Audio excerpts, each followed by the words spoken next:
My next guest is Tom Nassif of the Western Growers Association to talk about the worker shortage in agriculture and how immigration reform might help address it. Welcome, Mr. Nassif. Thank you very much. Nice to be on the show. Could you please briefly tell us about your organization a little? Who do you represent? Western Growers Association represents the fresh produce industry in California and Arizona. That includes fruits, vegetables, and tree nuts. Okay. Now, unemployment is more than 8% in the country. Sir, how can it be that your members are having trouble finding workers? Well, we represent about half the fresh produce in the entire country. And at this point, even in a recession, even where unemployment is high, it is difficult to find workers who are ready, willing, and able to work in the fields for a variety of reasons. It could be because of the enforcement measures in certain states. It could also be because they don't or can't or don't want to do the kind of work that's required of the farm labor. It is seasonal. I'm having some trouble hearing you, sir. Could you grab the phone, please? Sure.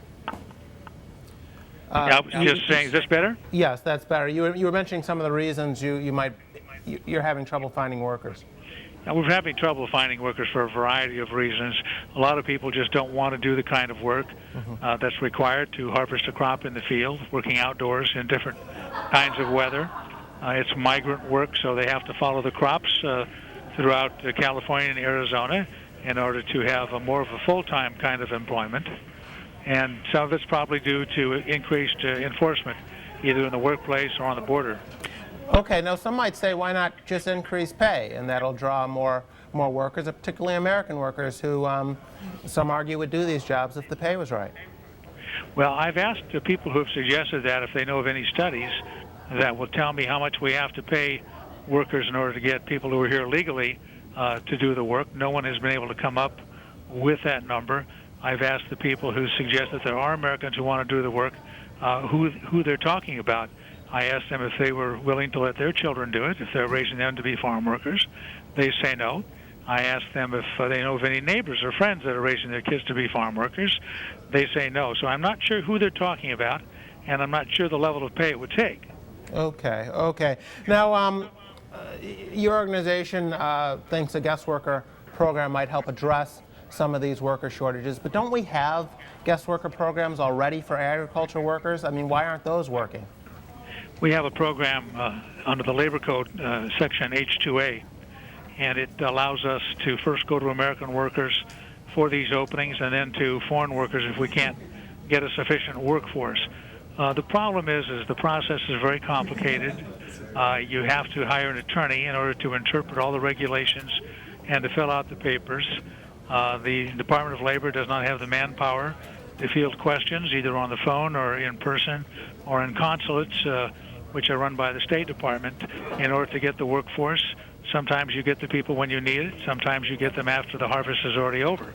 But if you get a worker to come to work after the produce is ripe, you've lost the crop. Okay. And we can't afford to have that sort of an inconsistent labor supply. Okay. We've got about a minute left, and I wanted to ask you about a new poll of guest worker programs and how voters might view them. A lot of politicians are skittish about pushing for them with so many Americans out of work, but this poll shows that those fears might be overblown, right? They are, and that's exactly why the poll was done, to prove, especially to Republicans who say that their constituents would not support a program for agricultural guest workers. We want to do a poll that was an independent poll that polled Republicans, Democrats, independents, conservatives, churchgoers, Tea Party advocates, whatever, to find out what the nation really believed. And we found in the poll that it's into the 70 percentile that are favorable toward a guest worker program for agricultural farm workers. Okay, and even among Republicans and conservatives, they are also quite favorable toward such a program, correct? Absolutely. It's actually higher among Republicans. I think about 74% amongst Republicans. Okay. Well, we'll have to leave it there. Thank you very much for joining us, Mr. Nassif. Well, thank you for letting me explain a little about agriculture to your listeners.